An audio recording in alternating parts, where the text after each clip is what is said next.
The topic of what is consciousness has long eluded humans, as has a real concept of free will. And don't get me started on the issues of trying to stay calm and not be angry or stressed at the world, even when the only thing we have to blame is ourselves.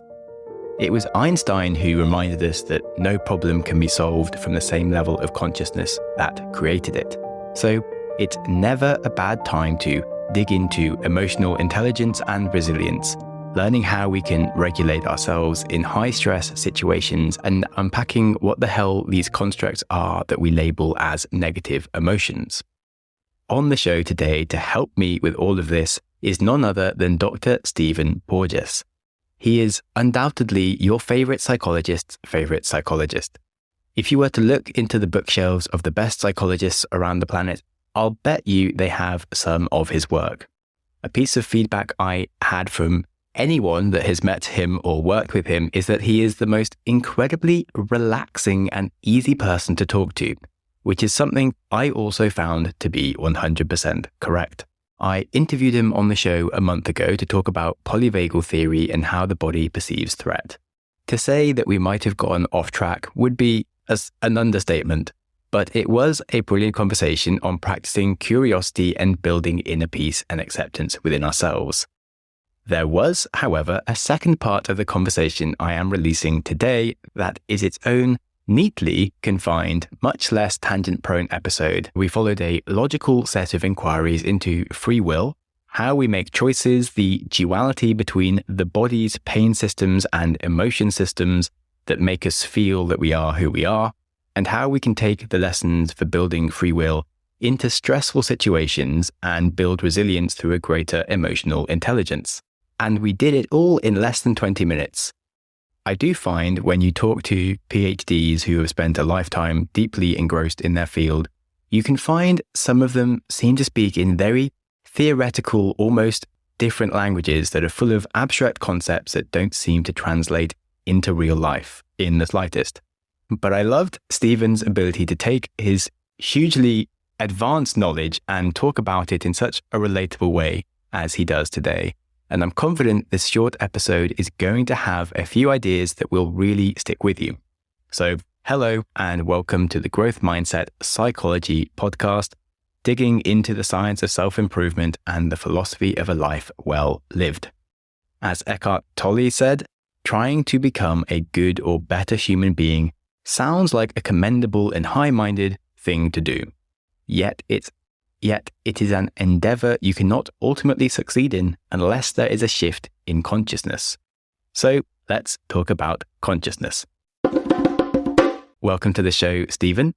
I have long been fascinated by the topic of consciousness, and you've done an extensive amount of research into the fundamental sources of wonderful experiences such as our intuition, how our neuroception builds awareness of the environment around us and can affect our physiology and our psychological state. So from this, I'm wondering what your personal opinions are on the topic of free will. Where does the soul end and our nervous system begin? Okay, I'll give you thoughts, but I'm going to give you, there's a person by the name of Viktor Frankl. I'm not sure you've run across Viktor Frankl. He was a Holocaust survivor. But he has some concepts that are very overlapping with polyvagal theory. So polyvagal theory says we have stimuli and we have responses, but in between we have the organism. And that's our physiological state. And when our physiological state is, let's say, more resilient, calmer, then the stimulus produces different responses. But what Frankl says, the space between stimulus and response is where free will exists. Now, let's put that into polyvagal terms. It means I react to a stimulus, meaning I get a physiological reaction, but it doesn't mean that I have an overt behavioral. So I can be triggered, I feel my physiology, and then I can become aware, and this is interoception, because the signal, the stimulus, triggers reflexively what I call neuroception, but we're not aware until our viscera reacts. Now, my viscera reacts, and in general, what we do when our body gives our response, we try to create a narrative that justifies often an aggressive behavior. And what Frankl is saying, which I agree with, is I acknowledge my body responded, but now I reflect on what I will do with that information. So it's like, let's say your partner says something and you get triggered by it, you get a physiological response. Or you say something to your partner and the partner basically looks aside, doesn't engage you, and you feel this reaction of why are you not responding to me? And the answer is, yeah, that's that visceral response. It's hardwired because they haven't been contingent with you. But now I have a choice. Am I aggressive, or do I say, look, I hope you heard me, but this is can you be more gentle in the engagement without creating a tight narrative that justifies your, let's say, need to literally act. So people often act out when they get triggered. And the answer is, yeah, but can you feel when your body is changing, and can you take that space? And that space is where free will is. So the part is we need to separate our hardwired reflexes from our own intentional behaviors. And what we end up doing is blurring them. We use the hardwired reflexes to co-opt the intentional behavior. So that is a polyvagal interpretation of how free will can exist. I love it. The other part, which you're really trying to reach for in your more obtuse question, is that there are levels of the nervous system, and then people get into the notion, where is consciousness? Where's free will? Is it a cortical phenomenon? And then you get to people who talk about extracorporeal sources of energy. And that is not so odd or kinky, because we are always confronted with rhythms from the environment, from rhythms that infect our nervous system. But we don't know. We don't have enough information to know all about what our receptors are in our nervous system. What are we really detecting? So it's like people who get headaches when there are storm fronts coming. Not everyone gets headaches, but storm fronts change barometric pressure, and some people have greater sensitivity to that, and that sensitivity is a trigger to their physiology. Similarly with earthquakes, and many animals will with tsunamis, they'll go to high land, they'll anticipate this before it comes. But they're picking up some other, let's use the term energetic, but most likely it's slow wave patterns of the ocean and the barometric pressure that their bodies are sensitive to. We may be sensitive to it, but we just don't know it. We don't have a language for it. We don't measure it. Yeah, fascinating. Yeah, don't have enough time to dig into all of that. But one, that was really cool. Two, the concept that the space between your stimulus and response is free will. Really like that as an explanation. I did like the Vipassana 10-day meditation, and it's mostly, you're meditating for an hour, but it's a lot of it is just the pain that you experience and realizing you don't have to react to the pain, and building that space between to then be like, I have this internal bodily sensation. I have this anger response, but actually, is that going to lead me to my path that I want? Probably not. Is there a different path? You're basically building yourself free will, if that's what it is. That's the same metaphor. Yeah. It's interesting. And when we start, so chronic pain, which is actually interesting I've been involved with think tanks on chronic pain, and they have actually, many of the pain physicians and pain psychologists have adopted a type of polyvagal perspective, which is if your physiology is calmer, you deal better with the pain. It's when you're like this, when you're tense and frightened, it's the sympathetic nervous system that is supporting the defensiveness, and pain is a defensive signal. So when our muscles relax, the chronic pain tends to be dissipated, or at least becomes manageable. Makes lots of sense. It's interesting, people that have more difficulties with their emotions, like sort of borderline, can also have more issues with then dealing with pain and other things because they don't know how to control their emotions. But is that related? Yeah. So let's stick with that for a moment. When you use the term difficulty with their emotions, what you're really saying is they live in negative emotions and high valence or high activity negative emotionality. When you say difficulty, you're saying they don't spend much time in pleasant, or let's say pleasant emotions, or well-regulated social behaviors or social interactions. So we know who these people are, and we know their physiology in general is tense. Their bodies are defensive, and their emotions are, I don't even like to use the word emotion because it's a higher level psychological construct that lives on top of a physiological state of threat. Mm. So if we think of positive emotion, that's living on top of a physiological state that supports homeostasis. My body is safe enough to enable me to enjoy interacting and experiences. When my physiology is disrupted, now it doesn't give me permission to explore these positive experiences. So I can, even though emotion's up there, it's really based upon this lower physiological systems. Fascinating. So how would you help them exactly in terms of if they're trying to regulate themselves better and then be more in emotions that they would enjoy? Okay, so this we're going full circle because we started with a comment, something like that, which is about agency. How do we control? And it all starts with an awareness of what's going inside our body. And then it's not how do I control it? It's really how do I develop a strategy that enables me to deal with what's happening in my body. So if I'm aware that my body's moving into a state of threat, what will be my strategy? Go to a quiet room, to leave the situation, to go for a walk, to take a few deep breaths, to go to the restroom, get a drink of water, to mobilize my body. And so as opposed to do I tell my body to sit still and to inhibit these reactions. And it's the latter we tend to do because they're part of our social context. We don't want to service our body. We want to service our social community, even though our faces may grimace and we may pick up our cell phone and start texting out of anxiety, as opposed to engaging the person who's talking. So we have to become aware of the strategies that we use to enable our body to function more optimally. Yeah, that makes lots of sense.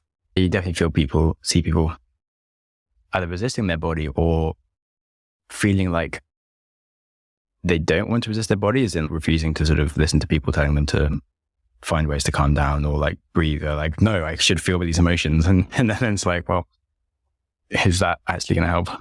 Well, there are two parts. There are two parts. So on the negative side, if the body starts feeling under threat, the way of adapting in a social context in general has been, I don't feel my body anymore. And so we start finding that many people don't have bodily feelings. If you ask them how they feel, they don't have any words for it because they can't relate to that question. They might feel pain sometimes, but they can't tell you how they feel. It's just not in their vocabulary. And the part is, so they've learned strategies. And in fact, trauma history plays into this a lot. And a lot of people have trauma histories. And that is you learn not to react to your body. And then you start getting all this constellation or tapestry of what used to be called psychosomatic problems, of stress disorders, for no better term right now. But basically, our autonomic nervous system is not listening to the organs. It's just saying, I'm not regulating anymore. So now you have irritable bowel syndrome, you have arrhythmias, you have fibromyalgia, you have migraines, you have eczema, you have all these things. Your body is just, the feedback loops just aren't working anymore.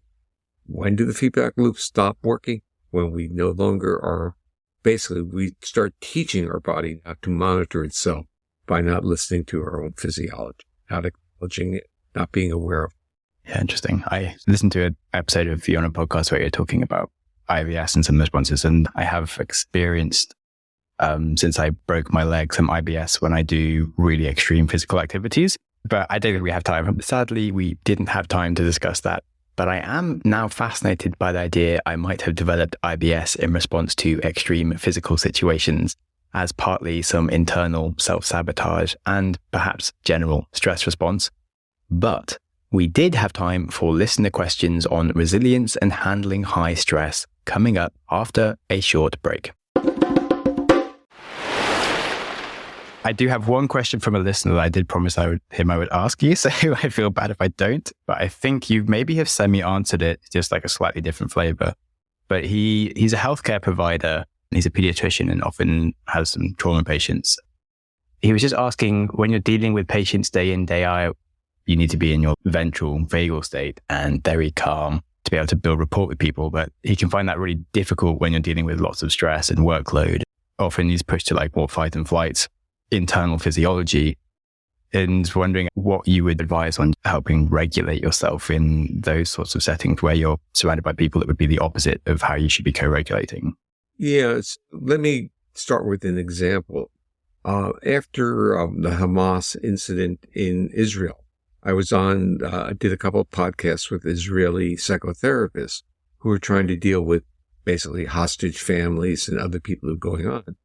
But I realized after talking to the therapist for a few minutes that there was something very powerful going on. The therapists themselves were in a state of both fear and anger at the same time. And their bodies were just broadcasting this. And so this is now going to relate to the pediatrician. I had to explain to them they could not be an effective therapist when their body was in that state. So they had to develop strategies with their colleagues to co-regulate each other, whether they had to reduce the number of hours of seeing clients or they had time to talk to each other, go for a walk, to, in a sense, calm their bodies down using social engagement with another or just walking in a safe place. So the issue was that your pediatrician friend, the issue is he's under basically threat. In a sense, metaphorically, it's not the same as what was going on in southern part of Israel, but physiologically, his body is in a state of threat.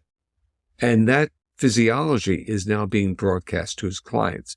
So the first point he has to understand is in that state, his effectiveness as a clinician is compromised because part of a pediatrician's basically toolkit is to enable child to feel safe and comfortable. And that has to be in terms of his physical presence, his voice, and how he engages the parent and the child. Well, this is still a good answer. He's actually a podiatrist, not a pediatrician, which I always think is funny how close those words are. And I always mess it up. So that was my fault, not your fault, I think. Okay, so he is working with feet. Okay, I got that one right.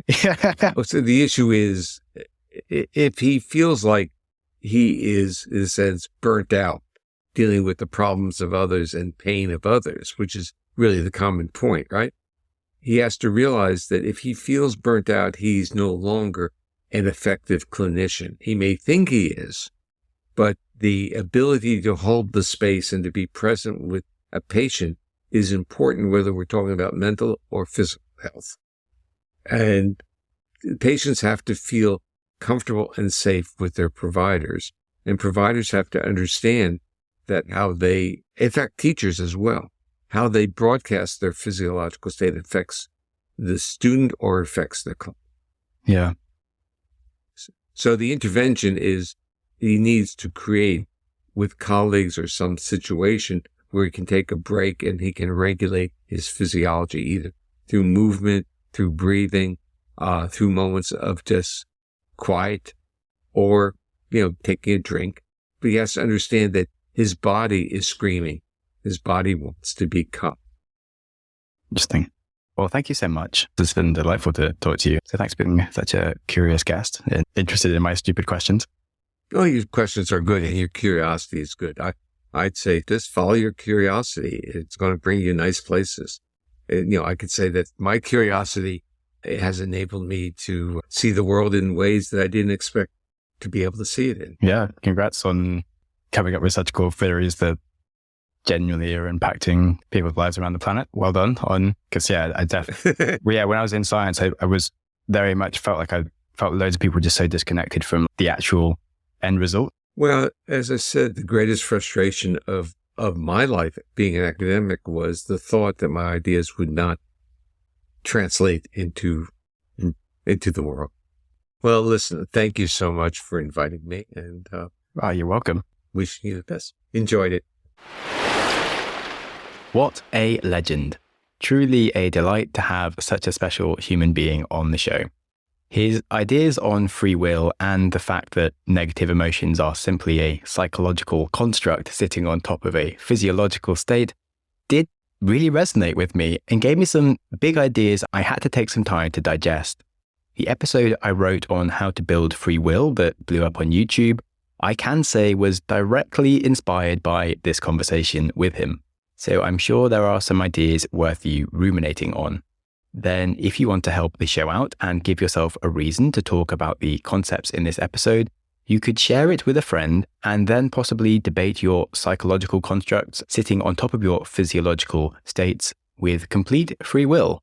Or you can book a free call with me on Wednesday afternoons where I have only 2 slots available for the first listeners who take them to discuss whatever you want. If you feel like generously joining the premium membership, you can also ask questions for upcoming guests, as well as asking me anything and generally supporting the show in return for ad-free listening. And on that, have a great weekend and make it your mission to make someone calmer today. There is enough stress in the world. Thank you so much for listening. Go you! Your consistency to reach the end of an episode is legendary. My hero! But when we learn things, it's important to reflect. So I politely invite you to take a pause, rifle through the biggest ideas you just heard. So here's your opportunity to hit pause and have a think. Okay, did you wrestle with some insights? Information doesn't stick when we race from one podcast to the next without using our brain to play with the knowledge. So here's another go at a pause. Alrighty, I'll let you off to continue with your life now. If you have any ideas or feedback for the show, I'm always interested to hear from you. You're the best! And other than that, please stay curious. Curious. Quote. Smiling for no reason.